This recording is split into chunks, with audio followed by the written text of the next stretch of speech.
it's always the beats that I love that don't sell anything, or they're disappointing, or I'm like, this is the perfect beat for this artist, and I submit them to that artist and they skip over that one and they pick the beat that had, I thought, no chance. Even if an artist says, I'm looking for beats in this pocket, maybe throw in something that is a little bit different.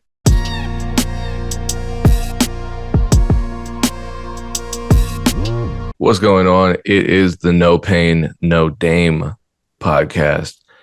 It's also, unfortunately, the No Aaron podcast. I know she's got a bunch of amazing,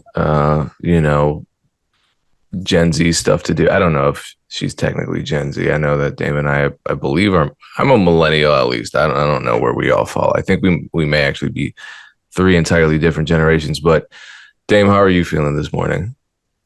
I'm doing good, man. It's been a long week. Looking forward to the long weekend. But yeah, overall, feeling good. A lot of things are moving. I just probably artists feel the same way. Like things always move slower than you want them to move, especially when you're excited about something, but you can't force it. You can't force something. Things will play out as long as you put the work in. But I'm so excited to kind of see the results of what we have planned, that it feels like it's moving super slow when in reality it's probably not. So I'm just kind of excited to see how things eventually evolve. And this is in regards to a few different things. It's, the stuff I'm doing with Two Lost, the contest that we're still planning. I'm reaching out to artists to get involved. Like I essentially want a host artist for each of the contests that we plan, but essentially, the plan is to give away a lot of money to independent artists that win these contests. But again, it's not really about winning. Of course, it's great if you win a contest, but trying to do it in a way that gives exposure to a lot of artists, so where artists can get in front of a few new fans, pick up a few new fans, even if you don't win. So it's that, and then the stuff I'm working on with Big Jaws. Just we're about to launch our crowdfunding campaign for a feature film that he wants to shoot. So I'm excited because I know people will support, but it's like, where do we put the mark, right? If we put the mark too high and we don't hit it, then we look not stupid. I definitely am not worried about looking stupid, but for a crowdfunding campaign, I don't think I've ever done one. Payne, I don't think I've done a crowdfunding campaign. I should bring him on. Sol and I did crowdfunding campaigns for 3 of our albums. And what you were saying just now was exactly how we were feeling. And we were, I'm not going to lie, we were nearing the end of our campaigns, ready to put, $1,000 on each of our credit cards just to close out the campaign. And thankfully, it didn't come down to that. The fans because I think like on certain platforms, if you don't hit the mark, you don't get any of the money. Yep, exactly. Right? That's what we were afraid of. Yeah. But on Indiegogo, you get whatever you raise, even if you don't hit the mark. But we want to hit the mark. And the thing I'm nervous about is like funding a feature film is a lot of money. I'm talking about hundreds of thousands of dollars here. Right. So, I think we have a good plan in place. I think we have good messaging. We need to still create the assets, like the video. He needs to make the announcement video. And we got some other more creative ideas to drive interest. But I'm confident that we can do it. But at the end of the day, like that's a lot of money to raise, for a feature film. So just want to make sure that it's successful. But yeah, it's like nervous, but can you be confident and nervous? Yeah, I think if you are truly confident, that level of nervousness is just going to be natural. I mean, if you walk into a situation, I feel like evolutionarily speaking, humans being nervous is a natural and helpful response to certain situations. There's anxiety. Yeah. There are the nerves, and the nerves kind of help you focus a little bit. So I don't think that's a bad thing. And, leave some support for Dame and Big John in the comments, because we want to see this movie get funded. It's been a long time coming. Yeah, no, and I feel like this is our next step in his career, like a huge step. I feel like this is what we have to do, right? Until we get an opportunity with a bigger studio or a bigger production company or some bigger entity like reaches out and recognizes what he's capable of. You have to keep pushing. You have to kind of keep evolving. We can't just keep doing sketches. Although we do have his most popular series, The Lesbian Homie, is now on Tubi, so people can check it out on Tubi. So we're trying to. That will be another revenue stream for us. We've heard that people were making a lot of money on Tubi. They're making a lot of memes about Tubi also. Yeah, Tubi's got a lot of content, a lot of terrible content, but there's a lot of content. There's very legit movies on Tubi as well. Well, it's like YouTube. There's a whole lot of trash that, there are 4-year-olds that just grab their parents' cameras and record, the dog sleeping.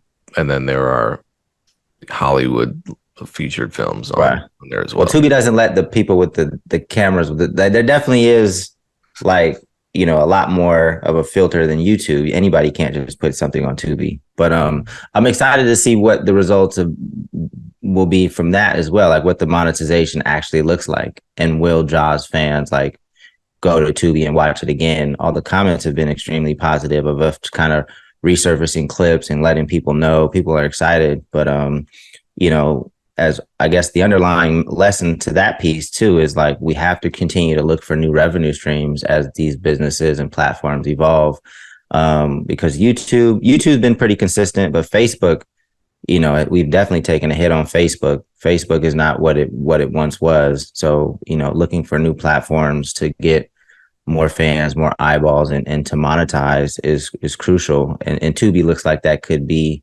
another viable platform for people that make longer form video content. So okay. Yeah, that's interesting.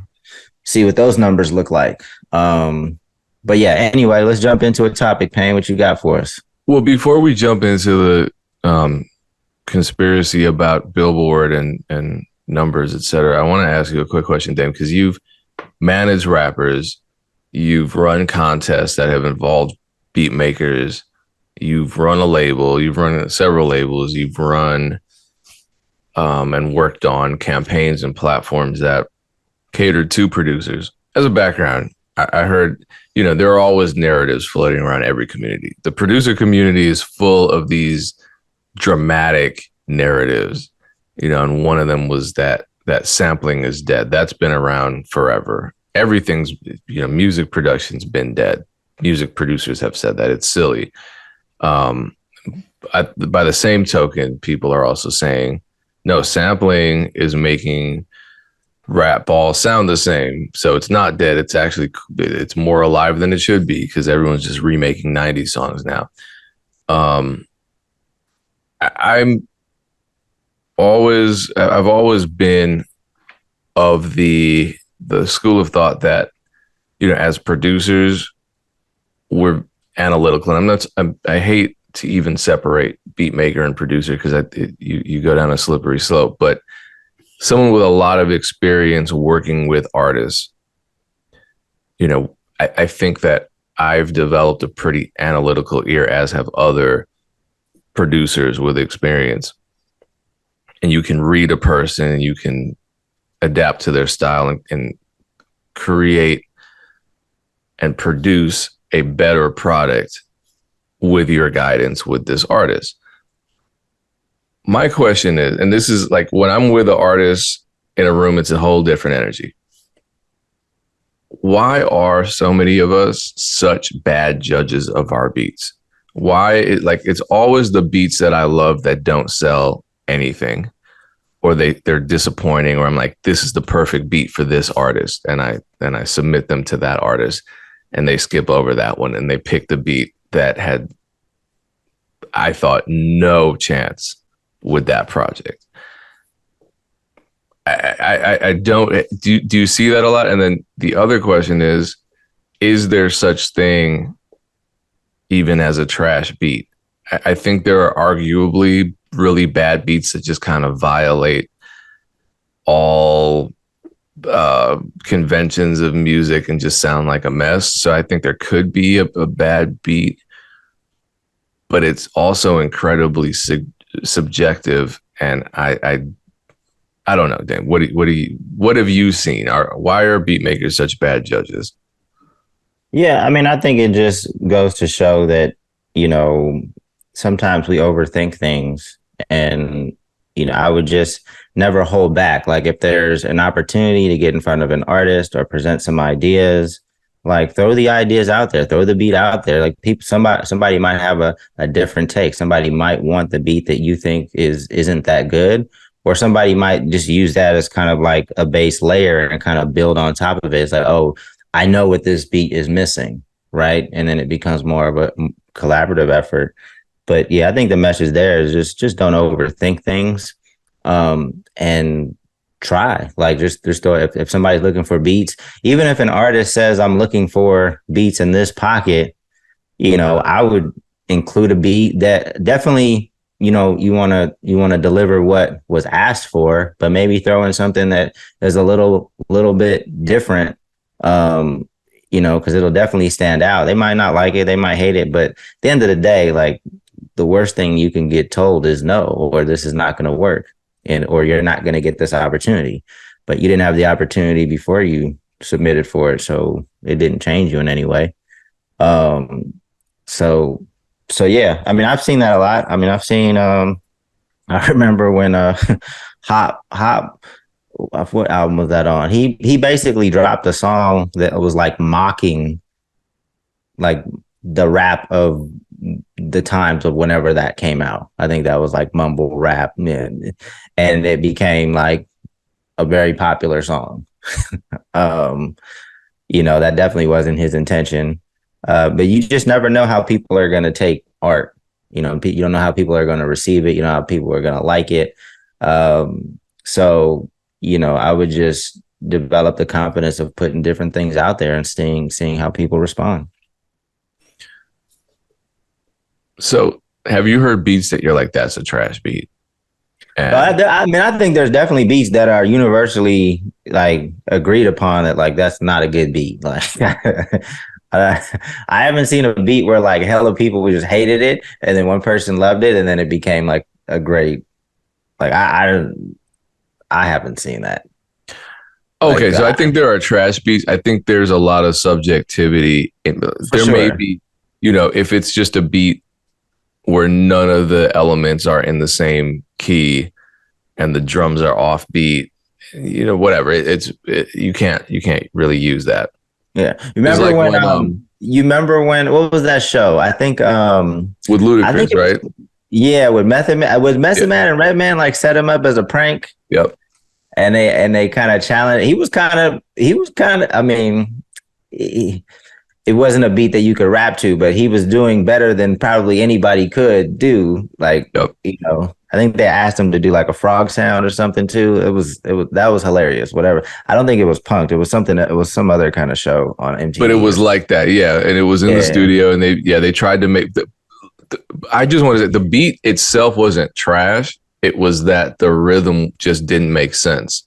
So that would make the beat trash then, Pang, right? Like if it's not even a consistent cadence, like well, you could call it experimental. I don't know. There's a lot going on out there that people like. So that's my thing. It's so subjective because there are a lot of beats out there that other people love.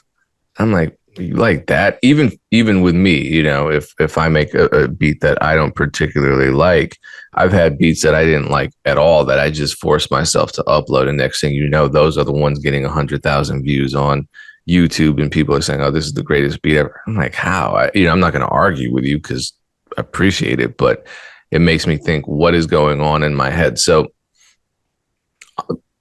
honestly, one of the biggest records of the last decade was Old Town Road, right? Diamond record took the internet by storm. That was a really different beat, and it was very straightforward. But in terms of the instruments, it was different. And I remember the producer, Young Keo, had initially marketed it as a Future type beat. I'm not here to tell people what their beats sound like, who should rap on their beats, what artists are going to gravitate towards those beats. I do remember, I think it was a Rolling Stone article in which the author wrote, that didn't sound like a Future type beat. And I was kind of annoyed because it's like, that's not really your place as a music journalist to say, because who knows what sounds like, and you don't even rap. But how many A&Rs, managers, rappers, singers, songwriters would have passed on the Old Town Road beat just because it was a little too weird. It was a little too country. It was a little too left of center. I think a lot of them probably would have passed on that. But that beat wasn't for everyone. So that when Lil Nas X got a hold of it, suddenly it's a massive hit. It went diamond. Sicko Mode went diamond too with Travis Scott. And that's an interesting beat as well. I think if you had submitted that beat as is, a lot of rappers would have passed on that too, because it's not for everyone. So I don't know what the lesson is. Maybe it's that producers who are trying to make beats to impress themselves and other producers aren't necessarily making the right kind of beat for recording artists. Well, I mean, I think just with creatives in general, like some people are trying to like fit in, and some people are trying to stand out, or some people just don't care. They're just creating freely. That's what I would encourage you to have like a lane, but I wouldn't like suggest that you have to stay in that lane like all the time. I would just create what you think is dope. I think you just get better at your craft. But if you're trying to create things that you think other people, just because you think other people will like it, and you just keep following trends, I would never encourage that. Especially A&Rs. Like A&Rs these days are probably just trying to find something that sounds like whatever just popped off yesterday. That's why I hate sending beats out, man. So yeah, I mean, I would send people, if you have that kind of relationship with folks, like I would send beats out with like your vision too. Like get more involved in the creative for the artists that allow you to do that. Like get more involved in, maybe you have a particular vision for a song and you have to explain it beyond just letting them hear the beat, That's actually not a bad idea if you're just communicating via email, because it's easier in person. It's a different energy, but I think you have a good point. Yeah. So you give a better understanding of like why you took a particular approach to that beat, so that the artist can understand and hopefully complement, what you started. So yeah, I mean, just continue to get better and, think outside the box, create outside the box. And, as you connect with different people, I think, you'll find the people that kind of understand what you're trying to do. And hopefully you guys, make some magic. Well, speaking of making magic, Russ has made magic with this tweet. And it's funny too, because we both wanted to talk about that. Actually, shout out to Chad Focus. Chad Arrington actually tagged Aaron and I in this article. It's a DJ Academics post, not an article. But Aaron's not here, so you and I get to talk about it. It's Russ who's celebrating, and he did well. His new album, which is entirely independent, has sold at least 42,000, probably more, according to him. I mean, I guess he would know because it's his label, so he would have the raw numbers, and he's shipping physical. I know someone who just ordered the Russ vinyl. I'm going to listen to it today. And it looks cool. He's moving like an independent artist. He's moving like a pre-TikTok artist. Actually, it's really great to see. But yeah, he's using. Sorry, go ahead. No, my bad. Like the rollout from what I saw was dope. Like I think he did a lot of creative things. It looked like he was premiering a short film in different locations around the world. And then he had like creative billboards. I mean, Russ has the creative juices of an independent artist and has the funds to make some things happen that most independent artists can't do. Right. The billboards, the shooting an independent film. I mean, I guess a lot of the stuff you can do, but maybe not at the scale in which Russ rolled his album out. It looked very impressive. The branding looked very impressive. Like I was like, yeah, this is how, if you have those resources, And even if you don't have these resources, you can get this creative in rolling things out. I will say from a couple of the clips of the short film, he's got to work on his acting skills a little bit. But the fans, I'm sure the fans loved, what he put together. Well, wait a minute. I've seen plenty of artists who have made millions of dollars within the major label system go independent, and because they're not used to investing their own money in their projects, every project after they leave the label is just lackluster. There's no campaign. They just drop it and they're like, why the fuck is it not selling? It's like, because there's no marketing plan. You are now the label.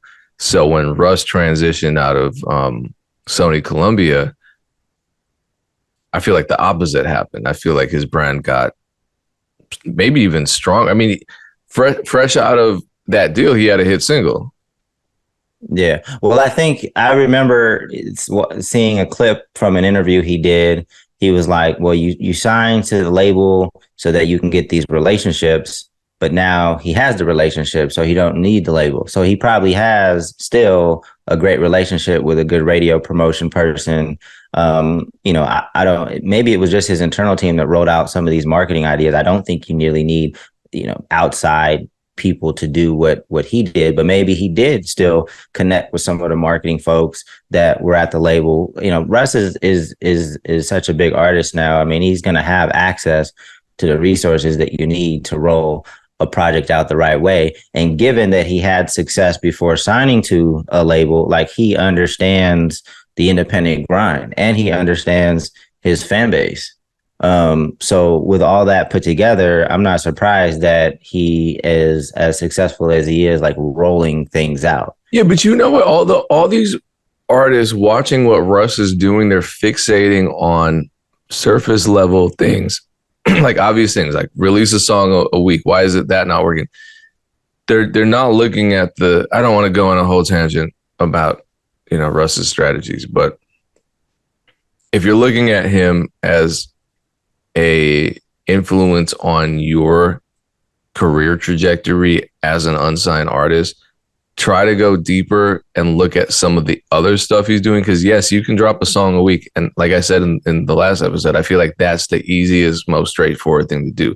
The other stuff, the relationship building, the community building, all of the other stuff that is allowing Russ to do what he's doing now and move the way he's moving, that's the stuff that isn't talked about in these TikTok videos that people circulate around. So just saying, go a little deeper. Yeah, no, there's definitely more details around, just the song a week, or, I think that just gets, headlines or get people's interest. But if you don't look at the details around it, none of that stuff is just going to work for you. It's not a plug and play situation. But I know we don't have much time, Payne. So let's talk about why he was venting on Twitter. So according to Russ, Billboard is owned by a parent company, Luminate, PMC owns Billboard and Luminate. And Luminate is the sole company that verifies the data for all Billboard charts, and they're owned by the same company. So it looks as though maybe Billboard is receiving numbers from some independent verification company, like a third party, but in reality, they're more or less the same company. And Russ is saying that, oh man, I lost it, but basically that Luminate is not counting nor reporting his numbers correctly. However, and I think can we say with certainty that it's been established that labels are inflating their numbers, their streams, et cetera, with farms? I mean, I feel like there have been a lot of articles written about that happening. Yeah, I'm sure it happens. I mean, I'm not going to sit here and say that it happens with every release, but I'm sure it happens. There's a lot of pressure on people at these labels to deliver, and sometimes people respond to pressure by cheating, and it can become like the norm.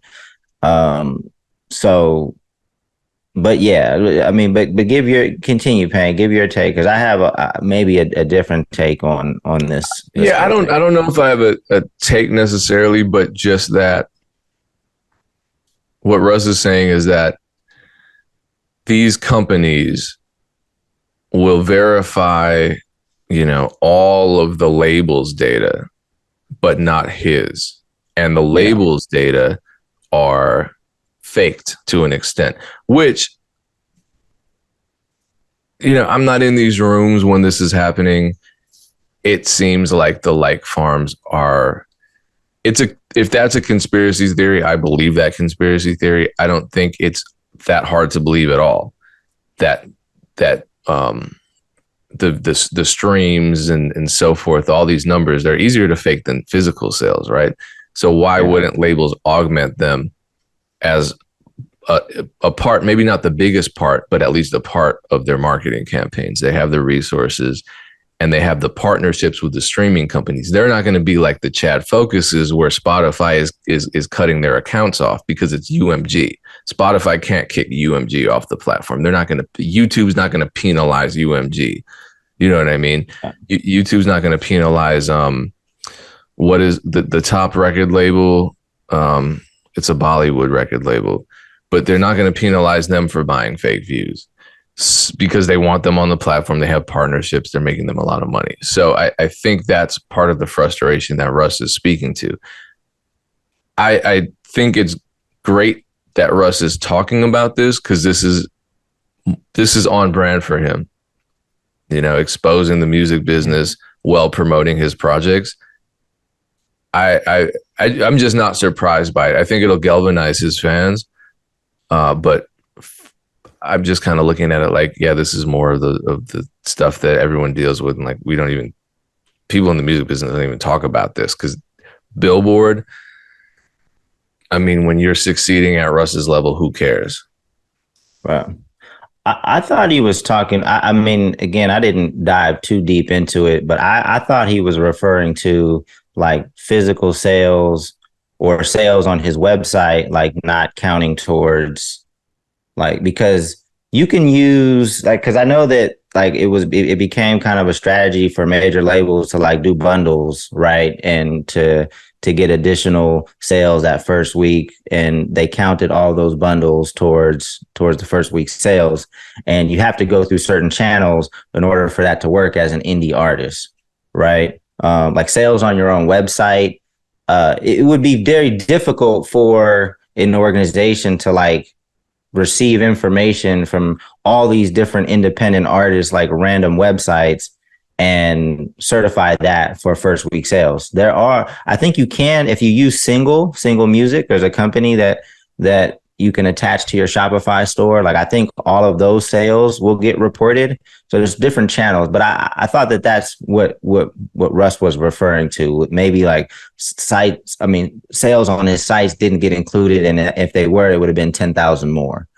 My thing is like, as an independent artist, who cares? Like if he's doing this just to drum up attention, drum up hype for his album, and it's like a marketing ploy, then okay. If that's how you want to get attention, I can see that maybe being effective. But if you're really upset, like I'm like, why? Like you got to decide, right? As an independent artist or just an artist in general, like you got to decide, are you going to play the game or not? Are you going to care about the game or not? Right? If you care about Grammys, if you care about first week sales, if you care about all these things that the industry claims to care about, then you got to play the game. Just play the game. If you don't care and you just care about your fans, making good music, longevity, being independent, if that's what you care about, then why even complain about first week? You're doing well. Like who cares about all of these trophies that the industry hands out to people that play the game, sometimes unfairly? Like, that's my thing. Like, if you really don't care, then stop complaining. You're not part of that system. Like, I wouldn't care at all. Like, I mean, with Funk Volume, like, I don't really care if we got a Grammy, cool. But I'm not going to complain about the system and unless like I said, it's just a marketing thing for him. And that may be what he's doing. He may be like, he might not care. He just wants to get his fans riled up, and get more attention, maybe get some more interviews, with some of these takes. But if he really is upset, then I'm just like, why? Like, you're doing well. Well, if I had to guess, I'd say it's a combination. And there are a lot of things that annoy me, even just at the level that I am currently operating. I choose not to speak on all of them because it's not really going to benefit me. I think this actually does, spreading that kind of awareness, like I said, is on brand for Russ. People follow him for that. But yeah, I mean, with Funk Volume, wasn't that part of Hopsin's main complaint that he thought Funk Volume should be more mainstream, getting these industry looks? And your point was that's not really how we're moving and we can't operate on that scale? Yeah, well, that was me kind of telling him like, hey, if you want certain things to happen, then we have to move a certain way. You can't just do whatever you want and expect everything, right? Some of these other things that you want require you to move a certain way, but you don't want to do that. So those opportunities are not going to be available to us. Like, that's just the way it is. We're not big enough or have enough influence or power to change the dynamics in which the industry was built on and have been in place for decades. So if you want certain things, some of them, many things, I would say most things are available to us operating in our own little world, right? If you want these little shiny objects that the industry deems important, then you're going to have to play certain games to achieve that. Right? I mean, like, but who doesn't though? I mean, like, especially someone with Russ, he put out, I think, 14 albums before the end of it, and now he's at maybe 16 or 17. Not even a Grammy nomination. I feel him. I'm not saying that Grammy what should anything. Like, are you saying that Russ deserves a Grammy? Well, what I'm saying is that there's this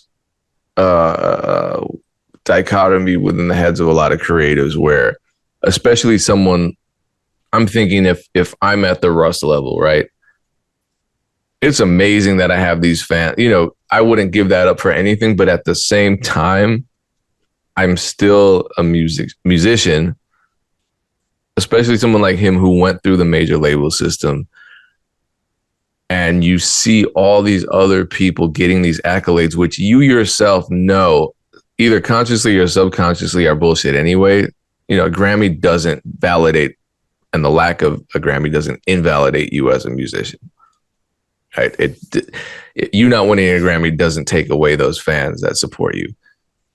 But wouldn't it feel good to win that Grammy? Wouldn't it feel nice? I'm sure it would. But but if you want that, that's like saying I want to be like an MVP without playing in the NBA. Like, I disagree, because there are independent artists who have won Grammys, and there are artists who just kind of seem to appear out of nowhere that have won Grammys. For sure. And they submitted according to the rules in order to be eligible for a Grammy. And I'm sure. Yeah, they did that. They had to. You have to. That's what I'm saying. You have to play the game. You have to, if you want some of these other things, you have to know how to even be eligible. And then, for the people that vote for the people that have a vote for the Grammys, you have to know how it works, how these people are influenced, who these people are, right? But some people just do whatever the hell they want to do and expect these awards that take you understanding the process, but they don't want to understand the process. They just want the award because they feel, and their fans feel, that the music's that good. That's not how getting a Grammy works. Just because your cult following feels that you need a Grammy, like, you don't get it because of that. Or even if your music is good, and that's, even the critics who review all the same projects from the majors that do win Grammys, have highly rated your project that you don't win a Grammy for that either. But I think to Russ's point, if the I guess I'm seeing it from the perspective of someone who's looking at Billboard's verification system, seeing that there is this nepotism that's going on. If Luminate is in fact fudging numbers for the majors and their rules favor the majors, but it's supposedly Billboard supposedly is there to report sales data for every project that drops.